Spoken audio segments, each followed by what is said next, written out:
Hello guys, कैसे हो आप लोग? आई होप आप लोग सब बढ़िया होंगे। तो अब डिस्कस करते हैं एक छोटी सी चीज, इरेथ्रोब्लास्टोसिस फेटालिस, है ना। आरएच इनकम्पेटिबिलिटी हमने पढ़ी, तो आरएच फैक्टर पढ़ा। अब आरएच फैक्टर में इनकम्पेटिबिलिटी का एक केस है, ये वाला ये पेपर में आता है, इंपॉर्टेंट है, समझते हैं पहले, ठीक है। बाकी आपके नोट्स में कैसे लिखना है क्या है वो सब तो मैंने दे दिया है, बट पहली बात ये समझिए, आपको समझ में आना चाहिए। ये जो लिखा हुआ है इसे आप याद करोगे क्या बैठ के? अबे क्या बकवास छोड़ना करना यार, सिंपल बात है। क्या करना है आपको, तो समझना है, फिर अपनी वर्ड में लिखना है इसको। अगर आप एज अ MBBS स्टूडेंट या कोई मेडिकल फील्ड में कुछ भी कर रहे हो आप, और आप इस स्टेटमेंट्स को याद कर रहे हो कि एज इट इज़ लिख के आ जाओगे, तो सबसे बेकार काम कर रहे हो आप पहले समझिए, फिर मैंने एक दे दिया है मोटा मोटा आपको कि ऐसे ऐसा ऐसा ऐसा है, ठीक है। कभी नोट्स पढ़ोगे तो पढ़ाई समझ में आएगा, बट लिखना ऐसा नहीं है। लिखना आपको अपनी लैंग्वेज में, हर बच्चा अपने हिसाब से लिखेगा, बट मतलब सबका एक ही होगा, ठीक है। चलो अब मेरे पास समझिए कि इरेथ्रोब्लास्टोसिस फेटालिस क्या है, मैं पूरा समझाऊंगा। इस नाम का मतलब क्या है इसको हम थोड़ी देर बाद देखेंगे, बट अभी हम एक कंडीशन लेके चलते हैं, ठीक है। एक कंडीशन लेके चलते हैं कि ये क्या है, मदर का ब्लड है, ये मदर का ब्लड है, आपको दिख रहा है ये वाला पूरा हिस्सा एक मदर का ब्लड है, ठीक है। रफ कर देता हूँ मैं।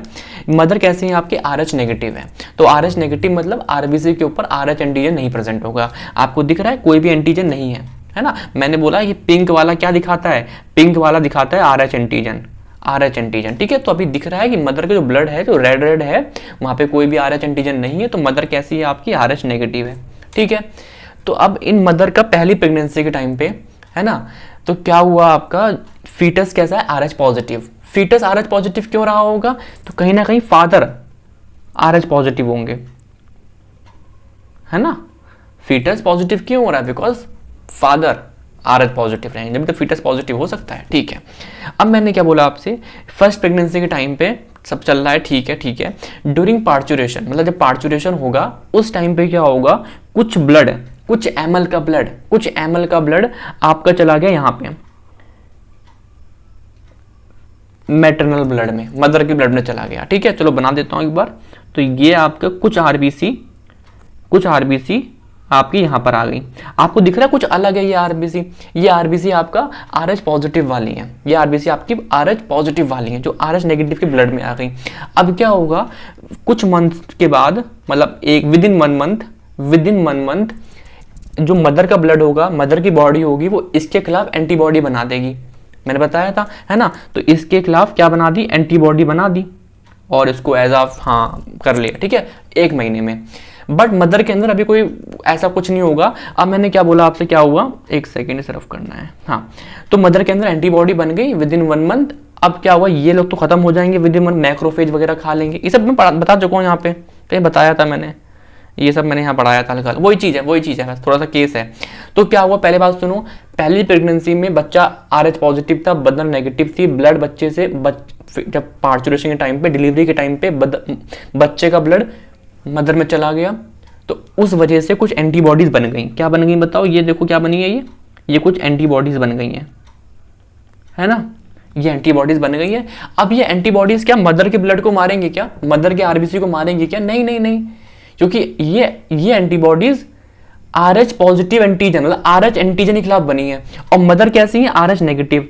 तो ये एंटीबॉडी मदर के RBC को कुछ नहीं करने वाली, बिकॉज मदर के RBC RH नेगेटिव है। समझ में आ रहा है, ठीक है। अब क्या हुआ, आफ्टर, है ना, 2 साल बाद, 1 साल बाद, 3 साल बाद मदर सेकंड टाइम प्रेग्नेंट हुई, ठीक है। तो उस टाइम पे क्या होगा, बच्चा अभी भी मान लो RH पॉजिटिव है, ठीक है। तो जो एंटीबॉडी है ये कौन सी वाली है, IgG वाली एंटीबॉडी है, इम्यूनोग्लोबिन IgG वाली, ये प्लेसेंटा क्रॉस करना जानती है। तो ये एंटीबॉडी आपकी यहाँ पे चली, कलर थोड़ा चेंज करना चाहिए, कौन सा ले लें, ये ले लेते, ठीक है। ये एंटीबॉडी गई प्लेसेंटा क्रॉस किया, और ये कहाँ आ गई, फीटस के अंदर। थोड़ा जूम करूं तो ये एंटीबॉडी आपकी आके अटैक करने लगी RBC पे, किसकी, फीटस की। क्यों, क्योंकि फीटस RH पॉजिटिव है, ठीक है। तो एंटीबॉडी आके इस पे अटैक कर रही है, ठीक है। इस वजह से क्या होगा बताओ, सेकंड जो बच्चा होगा उसके अंदर आपको अनीमिया दिखेगा। कैसा वाला अनीमिया बताओ, हीमोलाइटिक मतलब कि उसकी RBC कोई मार रहा है, पता चल रहा है एंटीबॉडीज मार रही हैं। कंफ्यूजन तो नहीं कर रहा मैं, बहुत सिंपल है, ठीक है। तो इससे अनीमिया होगा, अनीमिया मतलब हीमोग्लोबिन कम, RBC कम, ये सब दिक्कतें होंगी उसके अंदर, ठीक है। मेरी बात समझना।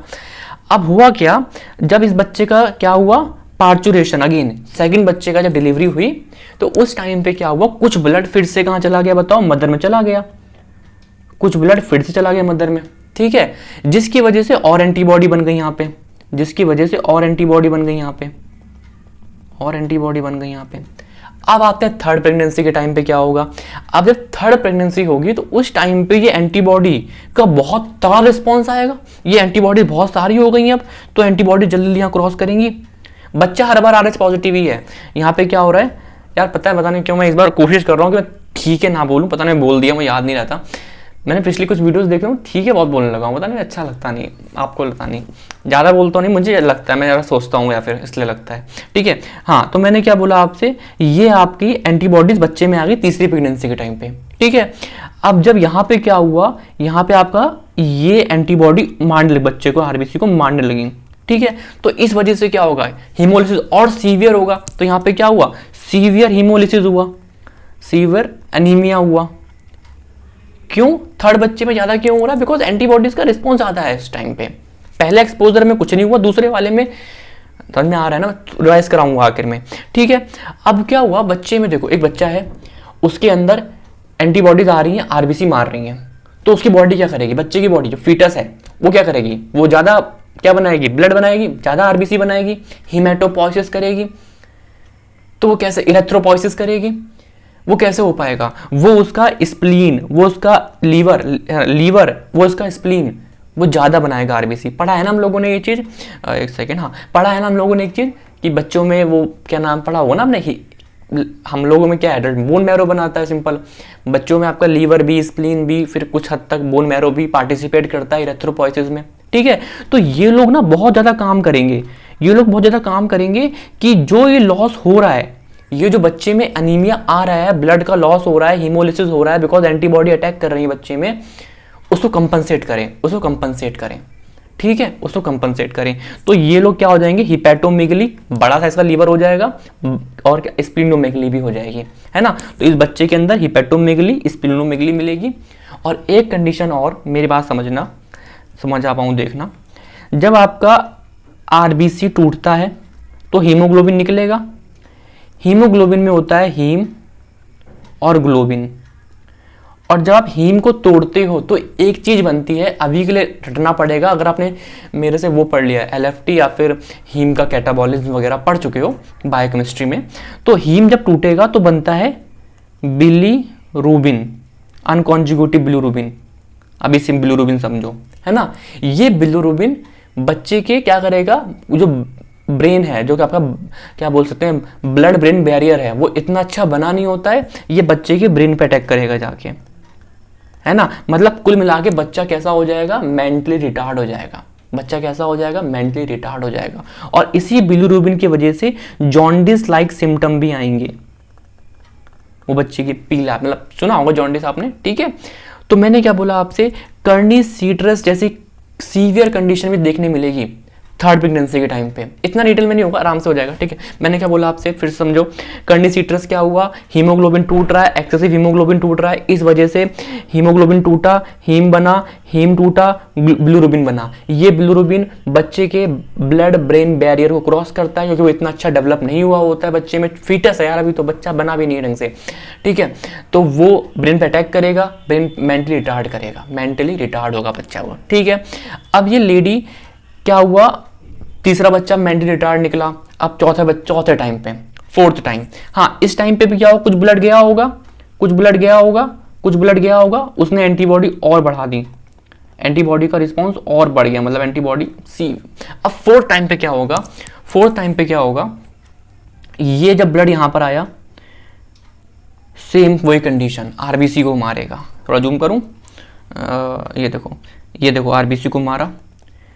इस टाइम पे इतनी तेज RBC मर रही है, इतनी तेज अटैक हुआ कि जो स्प्लीन और जो आपका लीवर था, वो जो कंपनसेट कर रहा था बना बना के वो भी कंपनसेट नहीं कर पाएंगे। अब इतना सीवियर अटैक हुआ, तो जो आपका जो ब्लड है ना, उसके अंदर सारी RBC मरी होंगी, तो ब्लड का जो वॉल्यूम, ब्लड का जो फ्लो होगा वो थिक होगा, ब्लड कैसा हो जाएगा, थिक, ठीक है।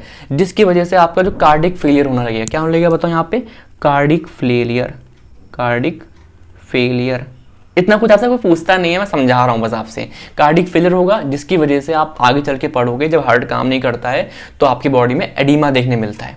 ठीक है, अभी सिंपल आपकी बॉडी में अगर लेफ्ट वेंट्रिकल काम नहीं कर रहा तो क्या होगा, पल्मोनरी एडिमा। अभी आप समझो कि हार्ट काम नहीं कर रहा तो सिंपल सा क्या होगा आपकी बॉडी में, एडिमा मतलब बच्चा फूला फूला, बच्चा फूला मतलब पानी भरा हुआ उसके अंदर। एडिमा मतलब पानी कहाँ, ब्लड वेसल्स में होगा, पानी बाहर निकल जाएगा, बॉडी कैविटी, बच्चा फूला फूला होगा बहुत। ठीक है, फूला मतलब कि पानी भरा होगा उसके अंदर।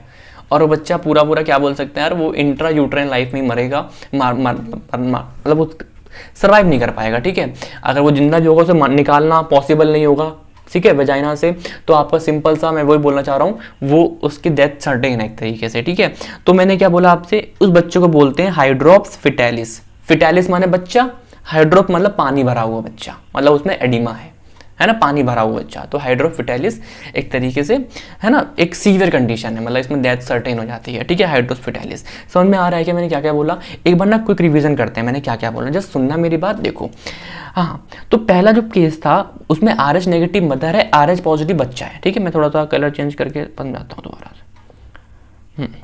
ठीक है, तो अब हो क्या रहा है, पहली प्रेगनेंसी में जब बच्चा पार्चुरेट बच्चे का मतलब डिलीवरी हो रही है उस टाइम पे, तो कुछ ब्लड चला गया मदर के अंदर, है ना, ब्लड चला गया मदर के अंदर, उसके अगेंस्ट में एंटीबॉडी बन गई, एंटीबॉडी बन गई। अब ये एंटीबॉडी मदर के ब्लड को तो मारेगी नहीं, बिकॉज एंटीबॉडी बनी है RH के खिलाफ, RH एंटीजन के खिलाफ, और मदर RH नेगेटिव है, तो ये एंटीबॉडी पड़ी रहेगी। जब सेकंड टाइम प्रेगनेंसी होगी तो ये एंटीबॉडी प्लेसेंटा को क्रॉस करना जानती है, IgG एंटीबॉडी प्लेसेंटा क्रॉस कर लेती है, प्लेसेंटा वाला बैरियर, तो ये आपकी RBC को मारेंगी, इनकी RBC को मारेंगी। और मैं ध्यान रखना, अब सब्सिक्वेंट जितनी भी प्रेगनेंसी होंगी ये अटैक बढ़ता चला जाएगा, ये अटैक सीवियर होता चला जाएगा, बिकॉज हर प्रेगनेंसी में एक्सपोजर ऑफ ब्लड मैटरनल बढ़ रहा है हर प्रेगनेंसी में। तो फर्स्ट प्रेगनेंसी तो कुछ नहीं, सेकंड प्रेगनेंसी थोड़ा बहुत दिक्कत होगी, वो भी दिक्कत है अच्छी खासी, सेकंड में भी दिक्कत होगी, थर्ड में भी बहुत ज़्यादा दिक्कत होगी, मतलब थर्ड में भी एंड फोर्थ में भी। समझ में आ रहा है क्या, फोर्थ में आप देख रहे हो यार हाइड्रोफिटैलिस तक देखने मिल रहे हैं हम लोग, सीवियर कंडीशंस है, कॉम्प्लिकेशंस है ये कुछ। ठीक है, ओके, कुछ चीज़ सोचते हैं। पहला बात, ये हिपैटोमेगली और स्प्लीनोमेगली क्यों हो रही है, ये इसलिए हो रही है कि एंटीबॉडीज बच्चे की RBC को मार रही हैं, बच्चे की RBC को मार रही है, तो उसको कंपनसेटरी नया RBC बनाए, और कौन बनाता है RBC, हिपैटोमेगली, मतलब क्या बोल सकते हैं, लीवर और स्प्लीन, तो वो बड़े हो जाएंगे। ठीक है, और क्या होगा, अब मेरी बात समझना। अब जैसे कि आप लोगों ने पढ़ा होगा बोन मैरो, हम लोगों में क्या होता है, बोन मैरो क्या बना रहा है, इरेथ्रोपोइसिस कर रहा है मान लो। ठीक है, तो इरेथ्रोपोइसिस कर करके RBC बनाया, ये RBC या फिर रेटिकुलोसाइट ये आपके ब्लड में फ्लो करेंगे। उसकी जो पहले की स्टेज होती हैं, लाइक प्रोइरेथ्रोब्लास्ट, सुना है, भूल गए, प्रोइरेथ्रोब्लास्ट, नॉर्मोब्लास्ट वगैरह जितनी भी होती हैं, लेट इंटरमीडिएट अर्ली जो भी है, वो सब बोन मैरो के अंदर आएंगे, वो ब्लड में नहीं आएंगी। ये हमारी बोन मैरो की खासियत है। बट क्या होता है, हिपैटोमेगली और स्प्लीनोमेगली जब इरेथ्रोपोइसिस करती हैं, तो जो अर्ली स्टेज वाले जो आपके इरेथ्रोब्लास्ट होते हैं, प्रोइरेथ्रोब्लास्ट, नॉर्मोब्लास्ट, वो भी ब्लड में आ जाते हैं, वो भी ब्लड में आ जाते हैं। समझ में आ रहा है क्या, तो इसीलिए इस कंडीशन को बोलते हैं इरेथ्रोब्लास्टोसिस फिटैलिस, कि जो बच्चा आया उसके ब्लड में मुझे इरेथ्रोब्लास्ट मिले। क्यों मिले इरेथ्रोब्लास्ट, क्योंकि उसकी RBC मर रही थी, तो स्प्लीन और लीवर ने कंपनसेटरी मैकेनिज्म से प्रोइरेथ्रोब्लास्ट बनाना शुरू कर दिया। तो इसको ना इरेथ्रोब्लास्टोसिस फिटैलिस नाम समझो। इरेथ्रोब्लास्टोसिस फिटैलिस मतलब कि जो बच्चा होगा उसके अंदर इरेथ्रोब्लास्टोसिस मतलब इरेथ्रोब्लास्ट मिलेंगे, मतलब इमेच्योर RBC मिलेगी बच्चे के अंदर, नाम का मतलब ये होता है। ठीक है, और बताओ क्या बताऊं, कर्निसिट्रस बता दिया मैंने। कर्निसिट्रस मतलब क्या होगा आपका, कि जब आपका बच्चे की RBC टूटेगी तो उसमें से हीमोग्लोबिन निकलेगा। सुनो यार बस, है ना, हीमोग्लोबिन निकलेगा, तो हीमोग्लोबिन टूटेगा, हीम और ग्लोबिन, जो हीम होगा उसका जब मैं कैटाबॉलिज्म करूंगा तो आपका बिलिरुबिन निकलता है। ये बिलिरुबिन इतना हाई अमाउंट में होगा बिकॉज RBC बहुत जल्दी टूट रही है, तो वो ब्रेन पे जाके अटैक करेगा। वो क्यों कर पा रहा है, बिकॉज बिलिरुबिन क्रॉस कर देगा क्या, ब्लड ब्रेन बैरियर, जो इतना अच्छा नहीं बना है, वैसे भी कर लेता है ज़्यादा अमाउंट। ठीक है, चलो ओके, बता दिया मैंने, क्या बता दिया, समझ में आया क्या। ये सब यहाँ पे लिखा हुआ है, ये हीमोलिटिक डिसीज है। ठीक है, इसमें आपका RH इनकम्पैटिबिलिटी होती है। मदर कैसी है, RH नेगेटिव, बच्चा कैसा है, RH पॉजिटिव। जो मैंने समझाया है इसको समझो बस, मज़ा आ जाएगा, सच बता रहा हूँ मैं, इससे ज़्यादा कुछ नहीं है, ठीक है। हाइड्रोफिटालिस हो रहा है, बच्चा पानी जैसे मतलब फूला हुआ है। हाइड्रोफिटालिस मतलब पानी, फिटर बच्चा मतलब पानी है बच्चे में, ठीक है, फूला हुआ एकदम। क्यों हो रहा है? बिकॉज इतनी ज़्यादा आपकी हीमोलिसिस हो रही है, जिस वजह से आपका कार्डिक फेलियर हो गया। क्यों हो गया? बिकॉज इतनी हीमोलिसिस हो रही है, जो ब्लड है वो थिक हो गया, जिससे आपका कार्डिक फेलियर हो गया, ठीक है। तो आपका इसकी वजह से एडिमा होता है और आपका हाइड्रोफिटालिस। समझ में आ रहा है क्या? ओके, पता नहीं समझ में आ रहा है, कैसे बताऊँ मैं, और दोबारा लिख के बताऊँ क्या? ठीक है, मुझे बताना कमेंट सेक्शन में अगर मैं समझा पाया, वरना बहुत इंटरेस्टिंग है यार, मैं दोबारा बता दूंगा, बस मुझे कन्वे तो कर देना कि आ गया नहीं आ गया, जो भी है, ठीक है। ऐसा मत करना कि यार छोड़ो इन्हें, बेकार है, ठीक है, बता देना, मैं समझा दूंगा, ठीक है। तो ये RH नेगेटिव हो गया, RH पॉजिटिव, वो सब चीज़ें वही सेम लिखी हुई हैं। पहला बेबी में कुछ नहीं होगा, दूसरे बेबी में होगा, बस सेकंड बेबी तक लिखना होता है आपको मैंने समझाने के लिए उसको तीसरा फोर्थ लिख दिया, बट ऐसा पेपर में नहीं लिखना होता, ठीक है। जस्ट इन केस बस आपको फर्स्ट एंड सेकेंड यहाँ तक लिखनी है कहानी। और जो ये बताया मैंने, ये आपकी सीवियर कॉम्प्लिकेशन है ना, ठीक है। अब आओ, जो यहाँ तो सेम ही है, जो ब्रेन का पार्ट डैमेज करते हैं, ये कुछ पिन के पार्ट हैं, बेसल गैंग्लियन, हिपोकैम्पस। मैं जब सीनेस पढ़ाऊंगा फिजियोलॉजी में जब बात करूंगा, अभी आप सिंपल सा रखो कि जो ये जो कर्निसिट्रस क्या होता है, हीमोलिसिस ज़्यादा हो रही है, जिस वजह से बिलिरुबिन ज़्यादा होगा, टूटेगा, ज़्यादा बिलिरुबिन बनेगा, और आपका वो क्रॉस कर लेगा ब्लड ब्रेन बैरियर, जिससे आपका ब्रेन डैमेज होगा, जिसकी वजह से बच्चा मेंटली रिटार्ड हो रहा है। मतलब समझ रहे हो, उस लेडी का जो पहला बच्चा हुआ वो नॉर्मल हुआ, दूसरा बच्चा हुआ उसमें आप अनीमिया, सीवियर अनीमिया, थोड़ा अनीमिया देखने मिला, तीसरे बच्चे में उसका कहीं ना कहीं हमको उसमें क्या मिला, हिपेटोमेगली, स्प्लिनोमेगली, और आपका कर्निसेट्रस, मेंटली रिटार्ड मिला वो बच्चा। अनीमिया वगैरह तो मिला ही, ठीक है, जॉन्डिस वगैरह तो मिला ही। चौथे बच्चे में तो यार हिपेटोमेगली भी थी, स्प्लिनोमेगली भी थी, पानी से भरा हुआ बच्चा था, हाइड्रोफिटालिस, है ना, और बताओ अनीमिया तो है ही, ठीक है। बच्चा जिंदा भी नहीं बचेगा, मतलब नहीं बचेगा, सीवियर है ना, इंट्रायूटेरल लाइफ में ही उसकी डेथ हो जाएगी। उसे निकालना पॉसिबल नहीं होगा, जब उसे निकालेंगे भी तो डॉक्टर सीधे मतलब बच्चे को ही फ्रैगमेंट में काट के किस तरीके से मतलब निकालेंगे, निकालना पॉसिबल, बच्चा मोटा थोड़ा फूल होगा, या फिर C सेक्शन करना पड़ेगा, उसके बाहर निकाल के कुछ होगा, सर्वाइव नहीं कर पाएगा, ठीक है। चलो अब आते हैं प्रिवेंशन पे, कि चलो हो गया, अब ऐसा करते हैं, है ना, हम ना आफ्टर फर्स्ट बेबी, एक पहला बच्चा हो गया, उसके बाद कुछ कर सकते हैं क्या? मैंने बताया था आपको, ये देखो, पहला बच्चे जब ब्लड गया था और जो एंटीबॉडी बनी थी वो तुरंत नहीं बन जाती। मैंने क्या बोला, ये ब्लड, एक सेकेंड, ये ब्लड RBC है, ये ब्लड बच्चे की RBC है, इसके पास एंटीजन है, इसके पास एंटीजन है, और जो एंटीबॉडी मदर बनाएगी उसको बनाने में 1 महीना है।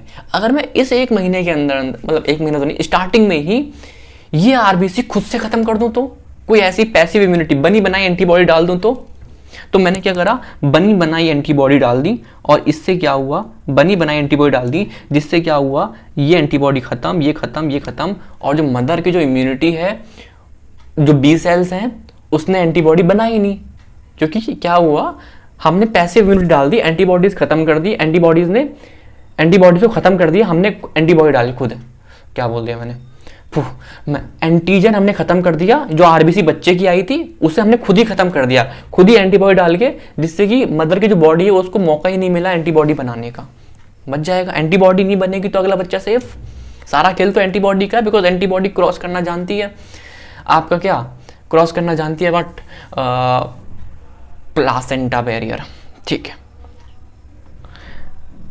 हाँ, तो पहला बेबी से 48 घंटे ऐसा हुआ, उसके अंदर पहला बेबी हुआ, उसके 48 घंटे के अंदर हम anti-RH एंटीबॉडी डाल देंगे, जिससे क्या होगा, जो भी ब्लड बच्चे का पहुंचा होगा माँ के अंदर वो खत्म हो जाएगा, और आपकी जो बॉडी की जो मदर की बॉडी होगी वो नहीं बनाएगी कोई भी एंटीबॉडी, कोई भी मेमोरी सेल्स नहीं बनाएगी, उसे पता ही नहीं ऐसा कुछ हुआ है, क्योंकि उसमें टाइम लगता है, टाइम टेकिंग प्रोसेस है, ठीक है। तो ये क्या हुआ, मैं क्या दे रहा हूँ, पैसिव इम्यूनिटी, समझते हो पैसिव इम्यूनिटी, थोड़ा बहुत नहीं तो पढ़ो जाके, इम्यूनिटी पढ़ा दूंगा तो, ठीक है, ओके। पैसिव इम्यूनिटी मतलब बनी बनाई एंटीबॉडी डाल दी, ठीक है। प्रोफाइलैक्सिस दे सकता हूँ, प्रोफाइलैक्सिस मतलब बचाव पहले से ही, है ना, आप जब जाते हो तो ऐसा मलेरिया वाले एरिया में जा रहे हो तो आपको मलेरिया ना हो तो उसके लिए आप कुछ पहले से दवा खा लोगे, डॉक्सीसाइक्लिन वगैरह होती हैं, ठीक है, पढ़ेंगे फार्मा में। तो प्रोफाइलैक्सिस मतलब बचाव के लिए, ठीक है। तो ऐसे ही आप इसको आप प्रोफाइलैक्सिस दे सकते हो, 28-34 वीक पे इंजेक्शन दे सकते हो, ठीक है, प्रोफाइलैक्सिस के फॉर्म में। गेस्टेशन पीरियड का वीक है जब 9 मंथ में है ना, होता है ना 28 वीक 34 वीक। एक सेकंड, ये क्या है, ये क्या कीड़े आ गए, ठीक है। ट्रीटमेंट प्रिवेंशन था वो तो, है ना।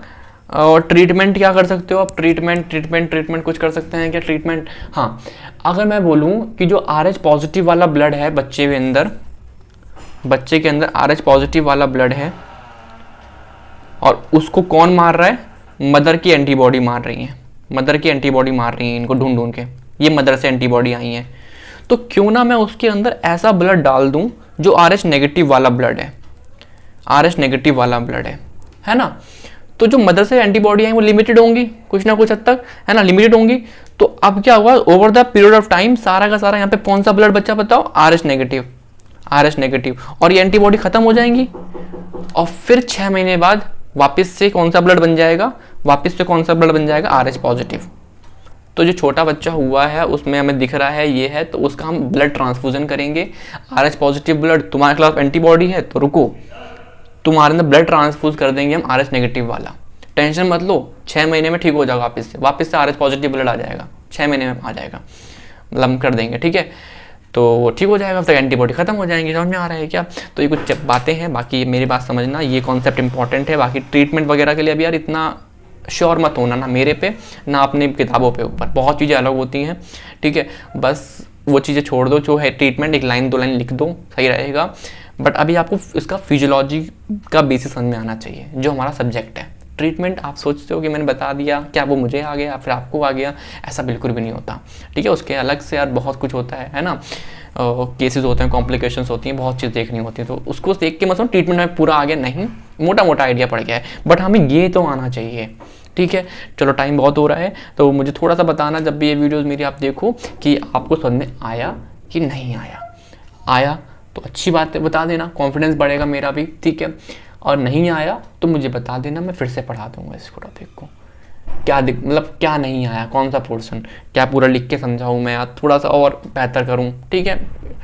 पूरा वेलकम होगा, कोई भी दिक्कत लगे चैनल के ऊपर कि सर कुछ भी आप ये चीज़ सही कर सकते हो, मैं बिल्कुल सही कर दूंगा, मैं वेलकम। मतलब अगर आप मेरे को कुछ बता रहे हो ना कि इम्प्रूव कर सकते हो, मैं थैंकफुल हूँ, क्योंकि आप मेरी ग्रोथ में हेल्प कर रहे हो।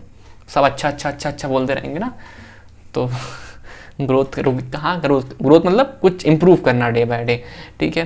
तो वो तभी हो पाएगी जब आप कुछ रिव्यूज़ दोगे, फीडबैक दोगे। अभी तो चलो सेशन स्टार्ट हुआ है, हर बच्चे अभी आ रहे हैं फर्स्ट ईयर के, तो कंटेंट बना रहा हूँ। बायोकेमिस्ट्री का पूरा पढ़ चुका है यार, जाके पढ़ो, तो बहुत अच्छा मतलब रिव्यूज़ हैं, मतलब जो जूनियर्स पढ़े हैं और जो बाहर के जूनियर्स बहुत लोग पढ़ते थे पेपर के टाइम पे, बहुत अच्छा रिव्यूज़ आया उन लोगों का, कॉन्फिडेंस आता है। ऐसे तो आसान थोड़ा ना होता। मेरी कौन सी वीडियो होगी, 162 वीडियोज़ होंगी, 160 के ऊपर वीडियोज़ बना देना लगातार। ऐसा नहीं मुझे यहाँ से एक पैसा भी मिलता है, अभी नहीं मिलता। लगातार यहाँ पे 160 वीडियोज़ पिछले करीब 250 से 300 दिन के अंदर कुछ 150 से ऊपर वीडियोज़ बनाना, मतलब हर 2 दिन में एक वीडियो बना देना, एजुकेशनल वीडियोज़, ठीक है। आसान तो नहीं होता, बट आप लोग के जो कमेंट्स आते हैं कभी कभी बहुत अच्छे लगते हैं, बहुत उसको इंस्पायरिंग होते हैं, मतलब मुझे लगता है कि हाँ यार मज़ा आ रहा है, ठीक है। चलो बकवास नहीं करते हैं, चलो ठीक है, थैंक यू, बाय।